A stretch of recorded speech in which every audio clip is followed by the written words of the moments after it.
Hey guys, I am so sorry. It's been a good minute. I think it's been like 6 months since I've made a full-on video for you guys. I apologize. There's just been stuff going on. If you follow me on TikTok, you'll kind of know a little bit of the story. But yeah, anyway, just to clarify, um, it's not that I hadn't been prepping videos, it's that I hadn't taken the time to sit down to do them. And also my computer broke at one point, so that was a nightmare. What was I going to say? Okay, so when I intended to do chapter 8, which is what we're about to go through, I had taken a couple screenshots, which I'm going to post up here so you guys are going to see it. And I took these back on, hold on, April 25th. Okay, so this first one is an old tweet of JK, trigger warning, we know JK Rowling is a bigot.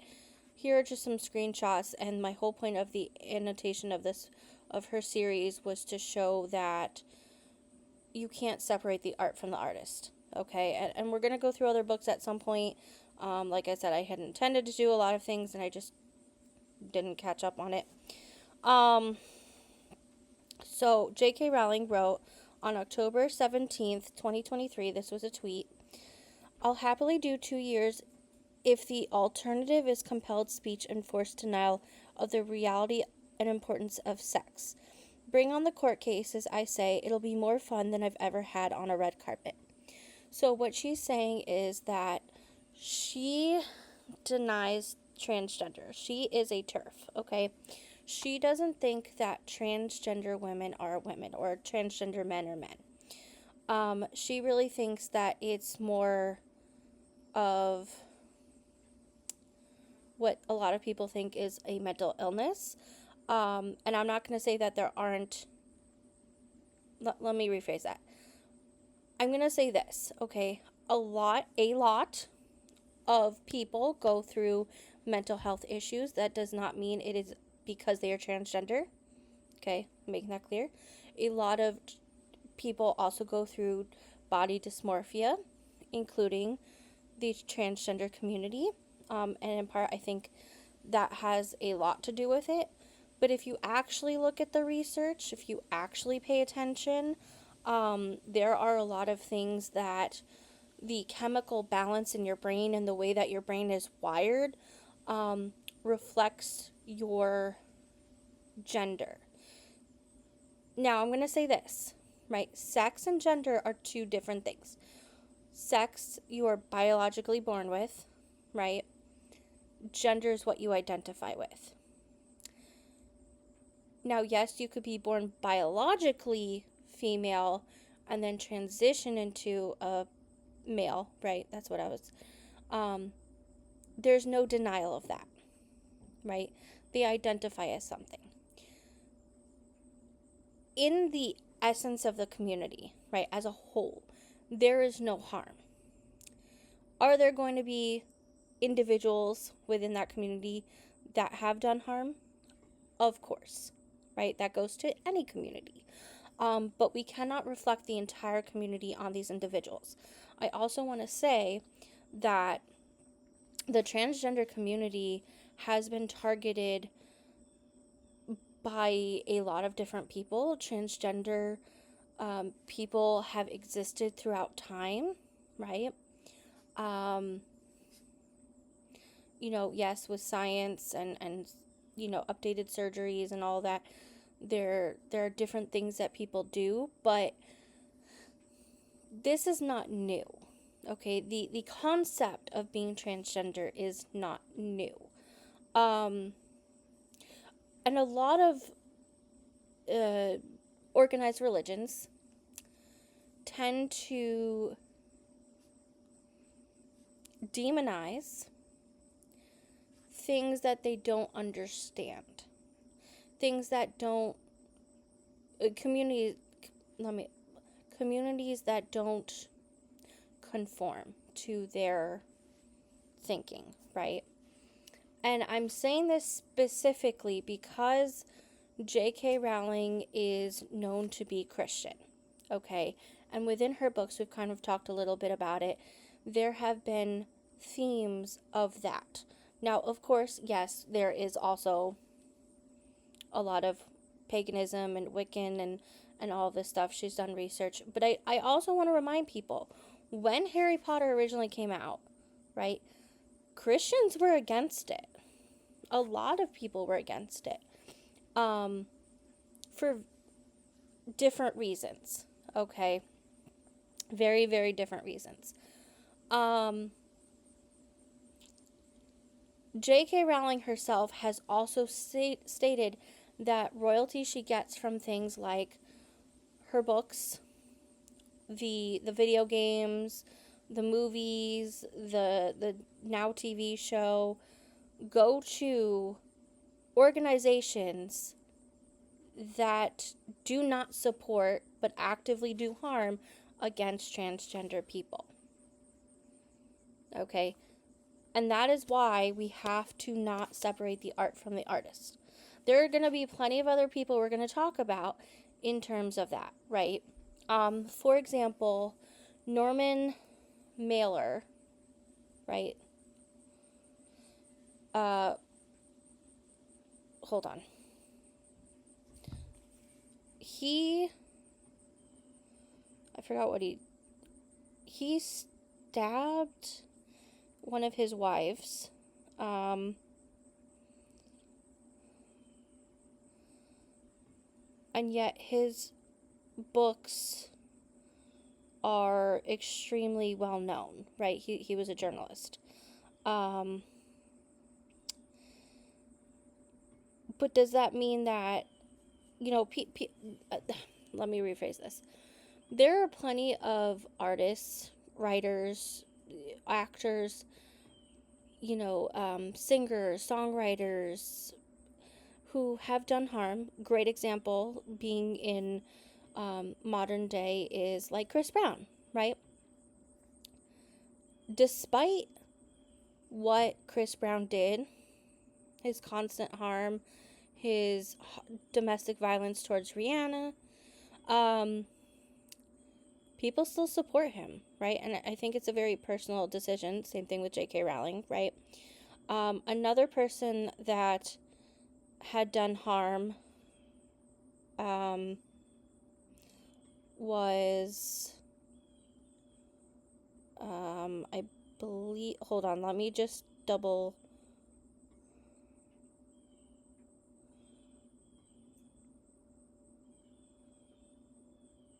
Was Pablo Picasso. He was a French artist. I'm sure you guys have heard his name. And he really didn't treat women very well. He was a womanizer. And so, do we separate his actions from his artwork, right? This, again, just an example, right? This isn't new. This has been happening for ages. But my point is, do we still teach it, right? Do we learn from these things? Or do we just completely ignore that? Or, as we're seeing in J.K. Rowling, is it bleeding into the work? And that's where we're at, right?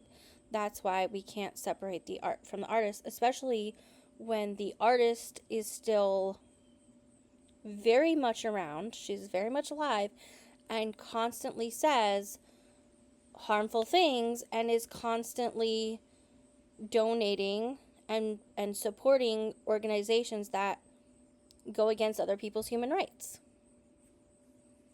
Right? Now, to say that, okay, Pablo Picasso and Norman Mailer are both long gone, right? Does that mean that there weren't people that were still affected, or that hasn't been influenced into their family, right? So, for example, Norman Mailer has a daughter, Elizabeth, who is also an author. I don't know if she published any. I will be honest. I don't know if she has published her work.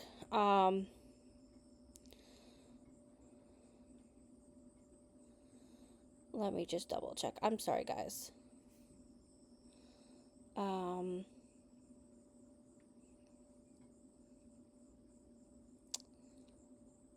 she's written for some magazines. She's a photographer. She wrote a novella. I'm trying to see.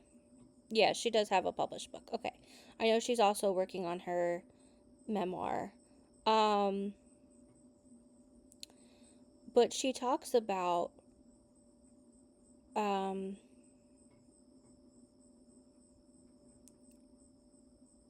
the harm that, it caused, and the impact that her father had on her life. Um and that generational trauma trickles down, and now her daughter Christina, who's a friend of mine, experiences it as well.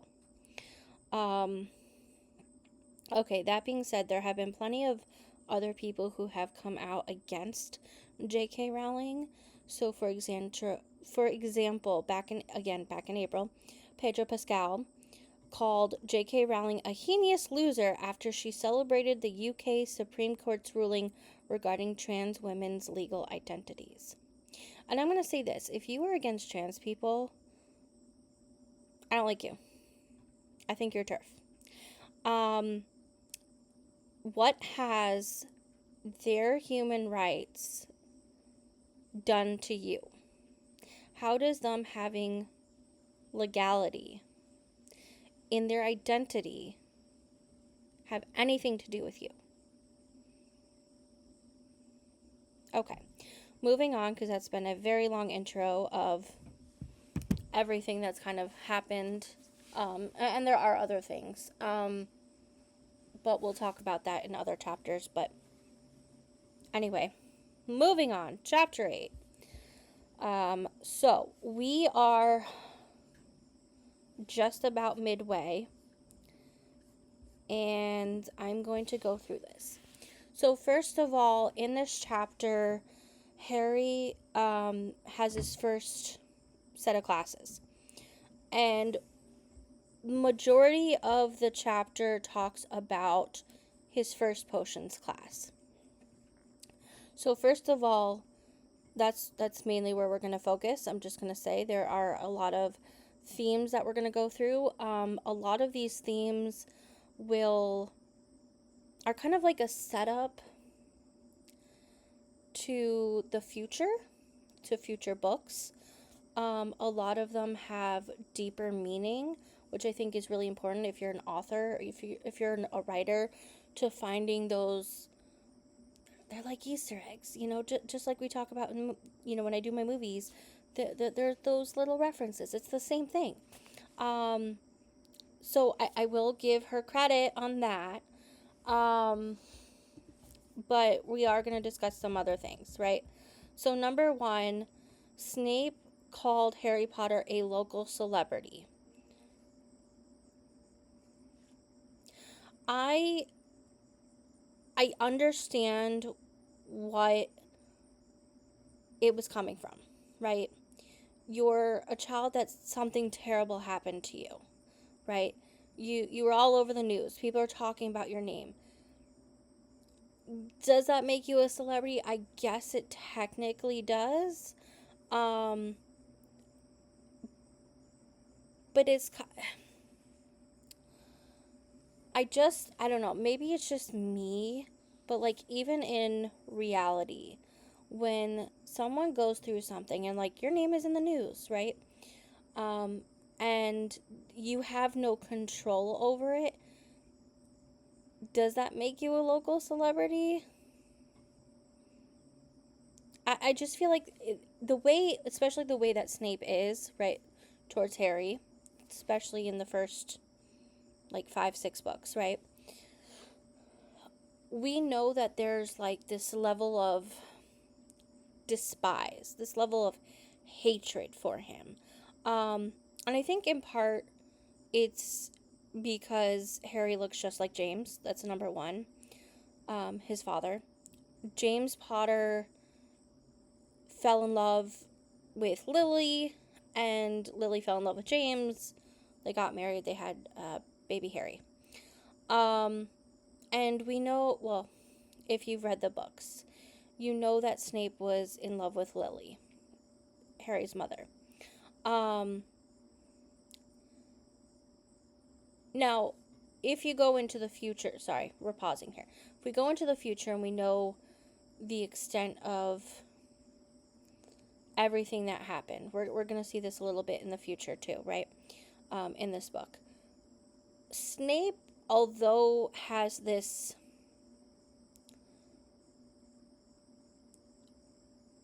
level of hating on Harry, of putting him down, not just Harry, but other people. But he, like, specifically targets Harry, right? He was also kind of looking out for him. Again, we're going to see this in the future. But I just personally don't think that any teacher in general should ever be targeting a child. Okay, I don't care if you hate the parent. You're putting that on the child. That's not okay. You shouldn't favor children, and you shouldn't target children. Everyone should be treated equally. Personally, if it was me, Snape would have been way out. But we also know that Dumbledore wouldn't fire Snape for various reasons, right? That being, Snape had snuck into the, why can't I think? Not the Dementors, the Death Eaters, right? And played up that role while really being on Dumbledore's side, right? And so it was kind of that thing, but I don't know. I just never really liked Snape. Even at the end, I was like, okay, but like, I still don't like you. Now, did Alan Rickman did a fantastic job playing him? Yes, I will say that. All right, continuing on. Sorry, went way off track here. Snape started questioning Harry specifically about certain things, and I want to make it clear that a lot of the things that Snape was asking about are going to be important to future potions. Like I said, references, Easter eggs, kind of linking different things, but also linking back towards Lily specifically. So, the first thing that Snape had asked was, what is the combination of asphodel and the infusion of wormwood? And he's, which creates a draught of living death, right? A sleeping potion. So this was first asked, right? First of all, they don't actually go through this curriculum until like near the end, and it's for the Newt, taking tests for the Newt level of potions class. So again, like we're talking book 6, book 7, right?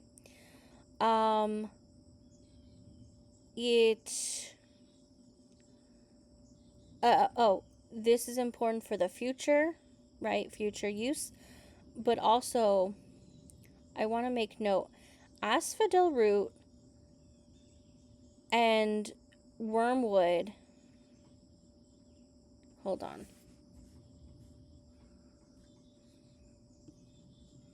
I apologize. I have my notes here. Are a very symbolic meaning because the ingredients are selected for their hidden significance related to Lily Potter, right? Asphodel is a type of lily. The Victorian language of flowers, asphodel, said to mean, my regrets follows you to grow. This symbolizes Snape's deep regret over Lily's death. And then wormwood is historically associated with bitterness and grief. So it can also mean the absence, the symbolizing of the bitter sorrow and the absence of Lily in Snape's life. Now, in reality, you should never mix these things. These are very poisonous, so please don't do this. But we can see that even through these asphodel and wormwood, right? That these are very symbolic. They also have some symbolism to ancient Greek, and the underworld. Just making that clear. So yeah, continuing on. Snape then asks about where is the bazaar found, and what is it used for. So a bazaar is actually a stone taken from a goat's stomach, just so you know. But in Harry Potter, it's used as a magical item. So first of all, in Harry Potter specifically, there are multiple locations of where you can find it. There is a stock in the store cupboard in the potions classroom. Again, we're going to see that later on. And then also in the hospital wing, which, again, we are going to see later on. It will first be used in Harry Potter and the Half-Blood Prince when Harry uses it to save Ron from poison. So again, we're linking future use, right? Again, good use of linking in some minor things, right?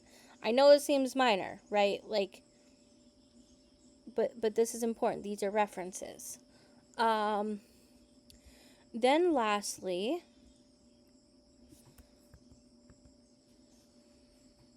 Snape asks, what's the difference between Monk's Hood versus Wolfbane? By the way, they are the exact same thing. I want to make it clear. And Snape here is referencing werewolf. I want to make this clear. Professor Remus, right, Lupin, right, comes in later. Remus was part of the 4-man crew of James Potter, right? Remus is a werewolf. Snape knew this the whole time. He found out when they were kids. Again, we're going to find this later in The Prisoner of Azkaban, so we're kind of skipping forward. But so they are the same thing. It's also known as an aconite. It's a mundane plant with magical properties. You can find this within the Forbidden Forest, where a rare aconite hybrids grow. Again, we will see that in the future. So making that clear.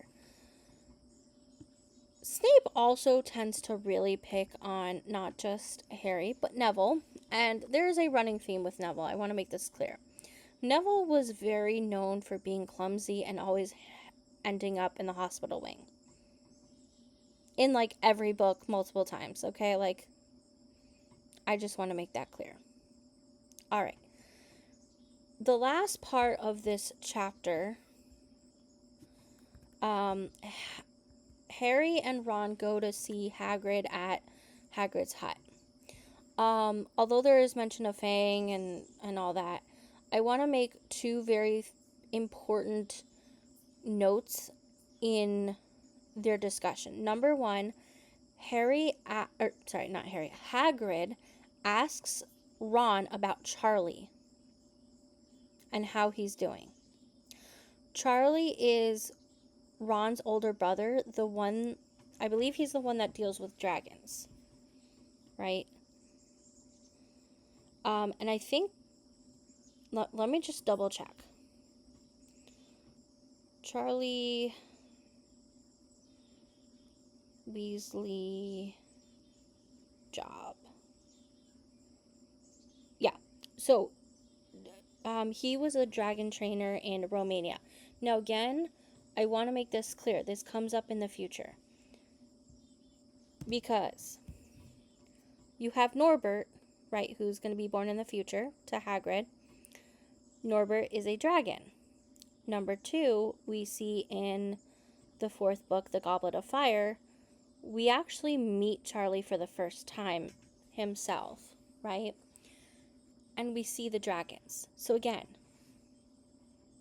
we're tying some things in, right? Because you can kind of just say, like, oh, hey, yeah, Charlie happens to be a Weasley. Cool, whatever. But it's the importance of Charlie for the future. Okay? And then lastly, is when they're reading the newspaper about the break-in at Gringotts.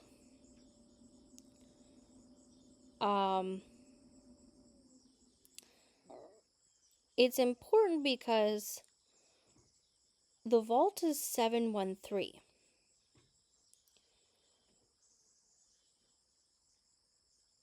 Okay, 713.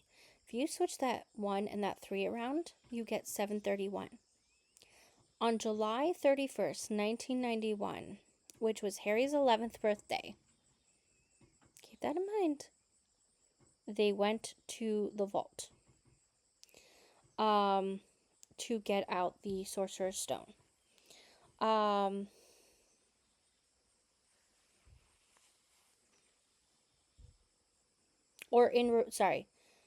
In places like UK, it's reversed. So you have 317. So if you just turn the 713 around, it is literally his birthday. I also want to make it significant that Neville, we're going back to Neville, right? Also Gryffindor, was born just before Harry. They almost share a birthday. And we're going to see this again in the future, where it could have very much been Neville as the chosen one. So we have to remember that. Neville's parents were also targeted by Voldemort. That's going to be significant, again, in the future. Anyway, I hope you all have a fantastic day, and I will see you next time for another video.